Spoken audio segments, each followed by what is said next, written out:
Est-ce qu'ils comprennent qu'ils sont en train de plonger, pas seulement un étudiant ou une étudiante dans la souffrance, mais ils sont en train de plonger une famille dans la souffrance. C'est très dur, hein. Quand tu es parent, tu es là et quand tu vois que tu n'as pas les moyens de subvenir pour tes enfants, vous savez qu'il y a des parents qui vivent ça comme un échec. Hein. Comme un échec parce qu'ils se disent que c'est de leur faute parce qu'ils ne peuvent pas assumer. Or, si les choses étaient faites dans le bon droit, vous savez, il y a des dirigeants qui sont là, des gens en responsabilité. Ils ont des enfants. J'ai jamais entendu leurs enfants se plaindre d'être dans une formation, ils ne sont pas payés ou dans... Voilà, en fait, je ne saisis pas en fait. Ça doit être pareil pour tout le monde. Pourquoi pour une parentie, quand on a de la famille, il n'y a pas assez souffrance, et puis pour une autre parentie, on subit tout ça. C'est compliqué. Donc, moi, je pense qu'ils sont organisés pour faire fuir nos enfants vers l'Hexagone et puis continuer le génocide par substitution. Hein?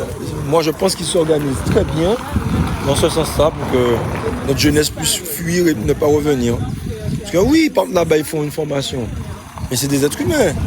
Ils rencontrent un copain ou bien une copine, ils rafraîchissent, ils s'installent et puis après, ils n'ont pas envie de lâcher tout ça pour revenir ici être dans un combat où, encore une fois, ils ne trouvent pas de boulot, ils ne trouvent pas de logement, le repas est cher. Je vous dis que tout ça est organisé pour vider le pays de sa substance, première à savoir ces jeunes, pour ensuite les remplacer. Désolé, j'aurais dit mon petit brin, mais je dis ce que moi je ressens. C'est pas possible qu'il y a des sommes qui sont allouées. Les sommes arrivent, à l'initial, la somme arrive. Bah, c'est l'Europe, c'est la France, l'argent qui arrive. Et quand l'argent arrive, il y a un bug pour que l'argent soit distribué. Mais par contre, vous avez entendu la jeune dire qu'à partir du moment où elle s'est déclarée étudiante, la CAF a automatiquement coupé ses revenus. Sans se soucier de savoir si ces revenus étaient effectivement versés, s'il y avait eu un retard. Et quand ils ont signalé ça à la CAF, c'est pas leur problème. Hein. Ils n'ont pas dit, bon, on maintient jusqu'à ce que quand ça arrive, on va récupérer directement au CROUS. Pourquoi ils ne font pas une passation? C'est-à-dire la CAF dit, nous, on continue à lui verser, puisqu'on est déjà dans le versement. Et puis le CROUS nous donne, et puis une fois que le CROUS nous a donné, le CROUS prend le relais. Mais pour qu'il n'y ait pas d'interruption, pourquoi ils ne font pas ça? Parce que je ne sais pas si tu as remarqué. Quand tu leur dois de l'argent, on peut essayer là en bataille, on va trouver. Mais quand eux, ils te doivent de l'argent, ils trouvent toutes sortes de chimères pour ne pas te donner ton argent. On peut essayer l'argent en Suisse, au Bahamas, ils vont trouver. Pourtant, on serait loin. Mais eux, entre eux, ils ont le même pays. Salut. Ils ont tout système de communication.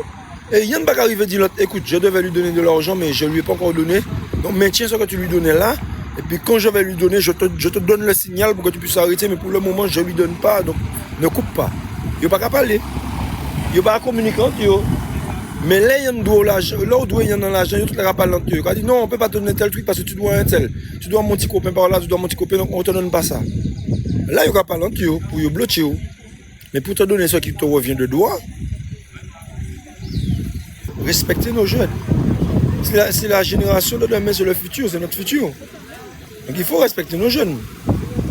Quand aujourd'hui on voit ce que vous êtes en train de leur faire, on se dit que vous n'avez de respect pour personne.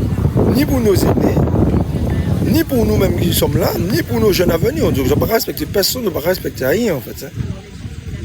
Et tous nos sachants là, tous ceux qui sont responsabilités, ça fait 40 ans que je fais de la politique, ça fait 20 ans, j'ai été élu du peuple, c'est le peuple qui m'a élu. Où est-il?